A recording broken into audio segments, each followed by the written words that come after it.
নতুন পোশাক পেলাম,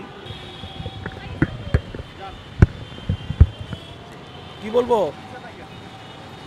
নতুন পোশাকে কেমন লাগছে। অবশেষে নতুন পোশাক গায়ে জড়িয়ে মাঠে নেমেছে বাংলাদেশ পুলিশ বাহিনীর সদস্যরা।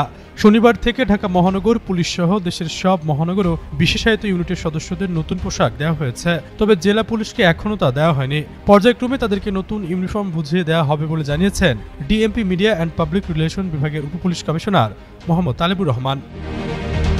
এদিকে পুলিশের নতুন পোশাক নিয়ে সামাজিক যোগাযোগ মাধ্যমে চলছে আলোচনা সমালোচনার ঝড়। নেটিজেনদের কেউ কেউ বলছেন নতুন এই পোশাক অনেকটা স্কুল ইউনিফর্মের মতো হয়েছে, কেউ বলছেন পুলিশের নতুন রঙের নতুন ইউনিফর্ম যেমনই হোক না কেন সুশৃঙ্খল ও পেশাদারিত্বে হোক নতুন অঙ্গীকার। অন্যদিকে SM আকবর হোসেন নামের এক পুলিশ সদস্য নিজের ফেসবুক ওয়ালে স্বরাষ্ট্র উপদেষ্টাকে ইঙ্গিত করে লেখেন, নাইট গার্ড, সিকিউরিটি গার্ড, বসুন্ধরার গার্ড, এক কথায় পুলিশ গার্ড। আপনার রুচির প্রশংসা না করে পারলাম না, সেলুট আপনাকে।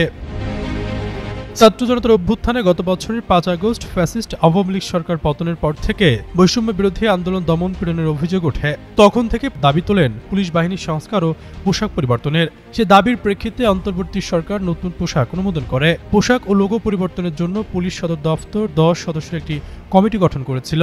উন্নত বিশ্বের কয়েকটি দেশের পুলিশ ইউনিফর্ম বিশ্লেষণ করে 18 ধরনের পোশাক ট্রায়াল দেওয়া হয়। পরে 5টি রঙের মধ্যে থেকে উপদেষ্টা পরিষদের বৈঠকে ভোটের মাধ্যমে চূড়ান্ত করা হয়। এছাড়াও নতুন লোগোতেও পরিবর্তন আনা হয়েছে।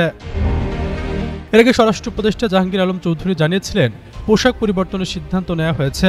পুলিশের জন্য, র্যাবের জন্য এবং আনসারের জন্য নতুন পোশাক বেছে নেওয়া হয়েছে। ধাপে ধাপে এটি বাস্তবায়িত হবে। নতুন পোশাকের সঙ্গে পুলিশের মনোভাব ও আচরণেও ইতিবাচক পরিবর্তন আশা করছে সরকার। পুলিশ সংস্কারের উদ্যোগের অংশ হিসেবে স্বাধীন পুলিশ কমিশনও গঠন করা হচ্ছে। সবার আগে সব খবর পেতে চ্যানেলটি সাবস্ক্রাইব করুন এবং ফলো করে বেল বাটনটি চাপুন।